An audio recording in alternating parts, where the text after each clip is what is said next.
तो प्यारे बच्चों, हमने वीडियो की पिछली कड़ी में आपको linear equation in one variable पर आधारित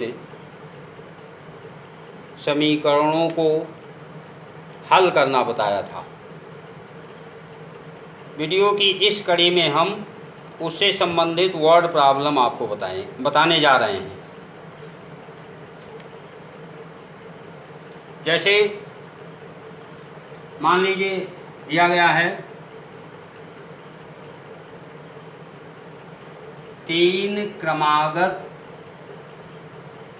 ध्यान दीजिए, 3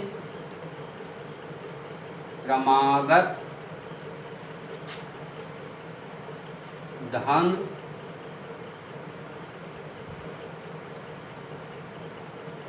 पूर्णांकों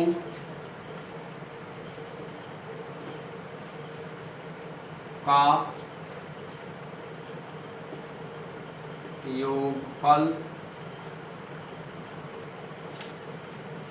63 है।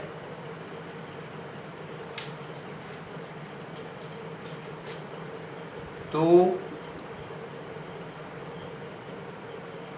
उन धन पूर्णांकों के मान ज्ञात करो। इसे हम इंग्लिश में ऐसे लिख सकते हैं, सम of 3 consecutive integers is 63, find those integers। तो अब इनको हम कैसे याद करेंगे? 3 क्रमागत धन पूर्णांक दिए गए। क्रमागत संख्याओं में एक का अंतर होता है, अर्थात पहली संख्या x होगी तो उसके बाद की संख्या x+1, उसके बाद की संख्या x+2। तो हम यहाँ मानेंगे, माना 3 क्रमागत धन पूर्णांक, 3 क्रमागत धन पूर्णांक x, x+1 तथा x+2 हैं। तो प्रश्नानुसार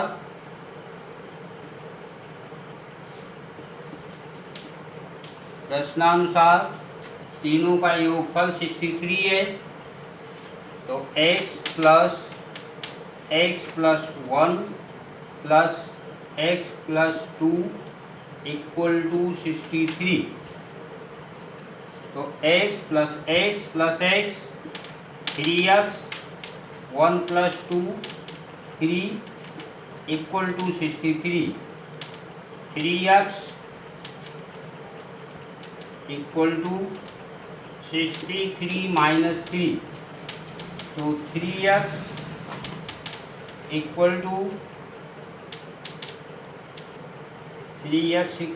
60। तो x = 60/3, तो x = 20। अब यहाँ से पहली संख्या हमारी है x, तो हम यहाँ लिखेंगे प्रथम धन पूर्णांक, ये हो गया x = 20। फिर द्वितीय धन पूर्णांक x+1, तो 20 में एक जोड़ेंगे 21। फिर तृतीय धन पूर्णांक x+2, तो 20 में 2 जुड़ा तो ये हो गया 22।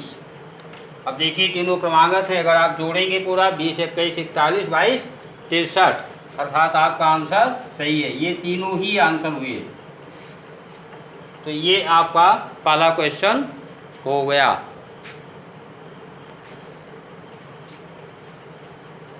देखो तो बंद हो गया, चाय डाल हो गया। हाँ, तो बच्चों अब दूसरा क्वेश्चन आप देखें, इसी क्रम में दूसरा प्रश्न। दो क्रमागत सम, दो नहीं बल्कि तीन आप कर लें, तीन क्रमागत सम दहन पूर्णांकों का योगफल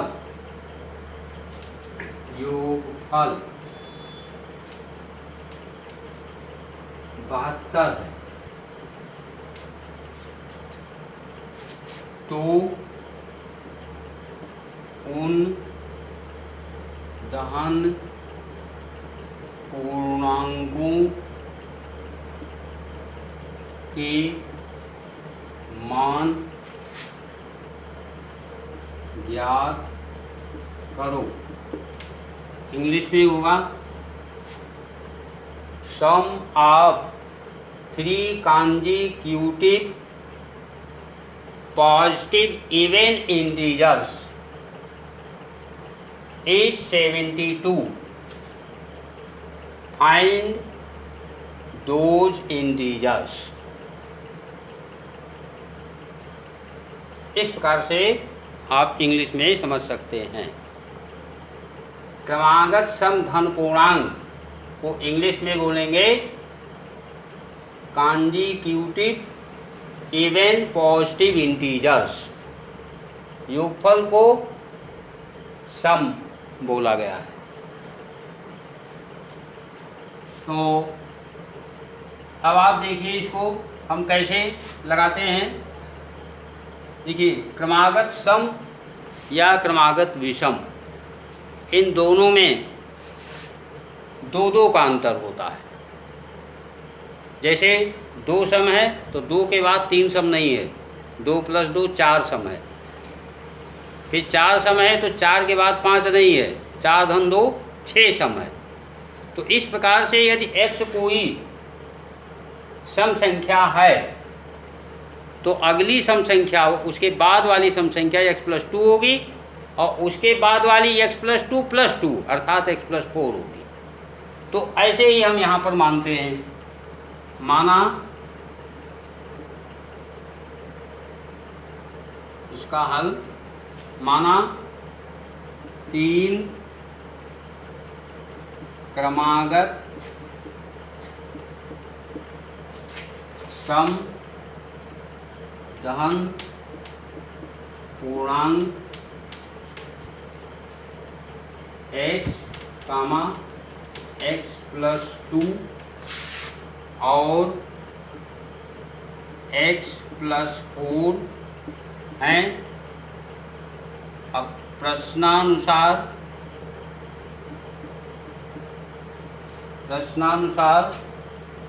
x + 2 + x +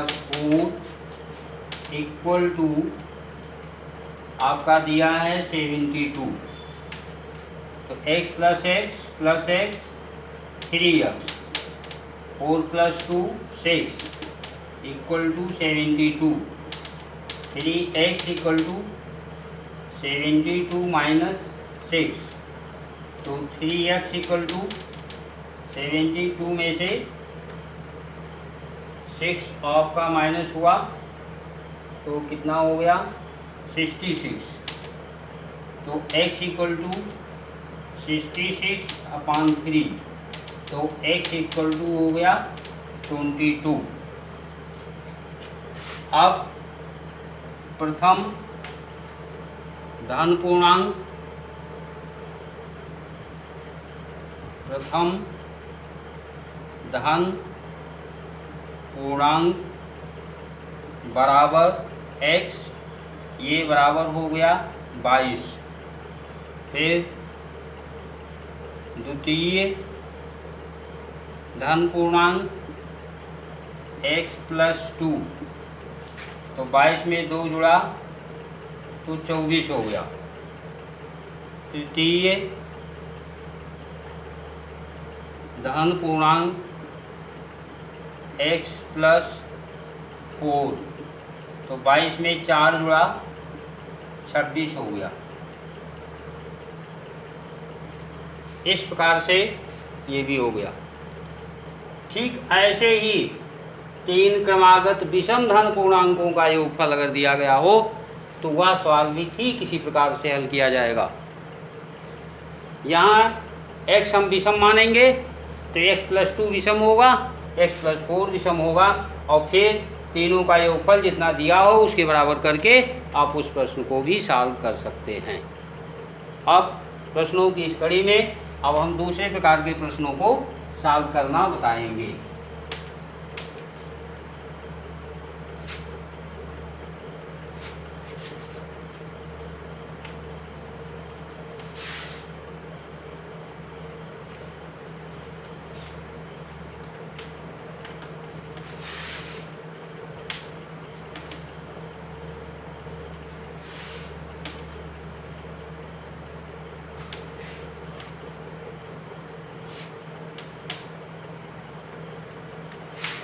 अब आप देखिए रैखिक समीकरणों पर आधारित कुछ और भी प्रश्न।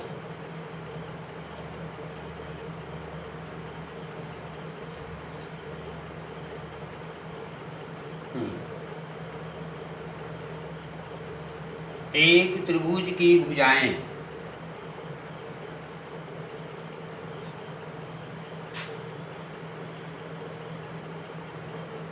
एक त्रिभुज की भुजाएं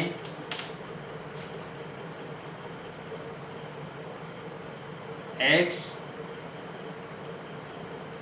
+ 2 और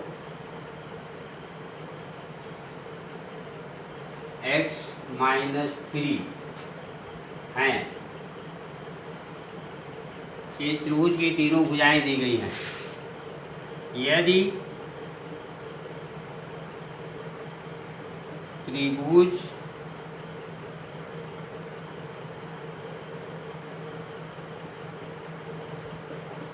का परिमाप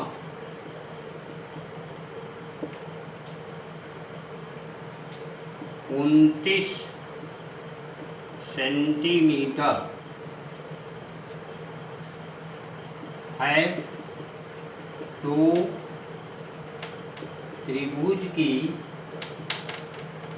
त्रिभुज की भुजाएं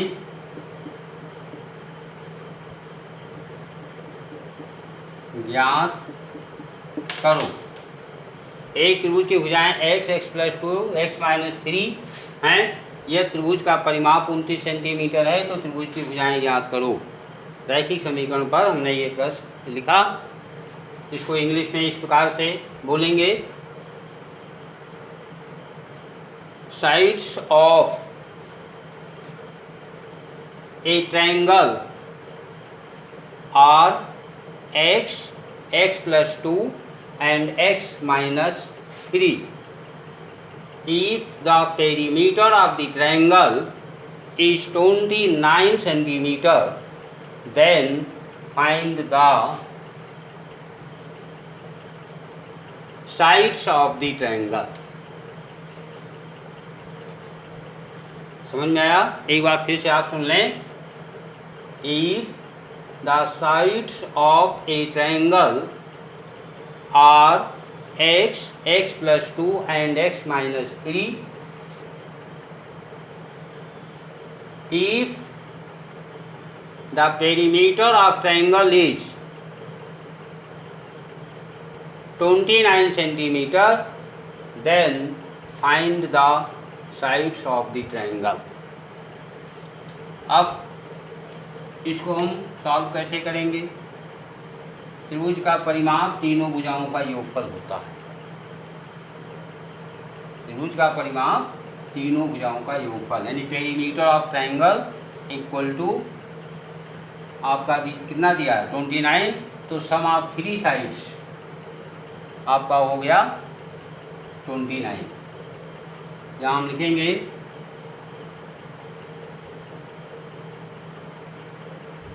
त्रिभुज का परिमाप, त्रिभुज का परिमाप बराबर हो गया 29, तो तीनों भुजाओं का योगफल हो गया 29। तो इसलिए x plus 2 plus x minus 3 बराबर हो गया 29।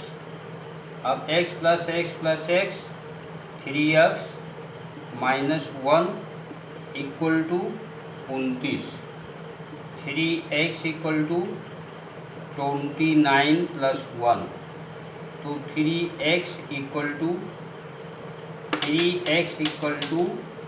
30, x इक्वल टू ये हो जाएगा 30/3, तो x equal to 10, x equal to आपका आया 10। अब त्रिभुज की भुजाएं हमको लेना, यहाँ लिखेंगे त्रिभुज की भुजाएं अर्थात साइड, यहाँ लिखेंगे पहली भुजा अर्थात फर्स्ट साइड, पहली भुजा मतलब फर्स्ट साइड, ये आपका हो गया x, तो ये बराबर हो गया 10 सेंटीमीटर। उसके बाद दूसरी भुजा, ये आपका हो गया x प्लस 2, तो यहाँ हो गया 10 प्लस 2 अर्थात 12 सेंटीमीटर। फिर तीसरी भुजा x माइनस 3 अर्थात ये हो गया 10 माइनस 7 अर्थात 7 सेंटीमीटर। ये तीनों ही आपके आंसर हो गए। तो इस प्रकार से प्रश्नों के क्रम में हमने आपको 3 प्रश्न बताया। अब आगे हमारे वीडियो को आप देखते रहिए, हम आपको अगले वीडियो में और भी कुछ प्रश्न बताएंगे।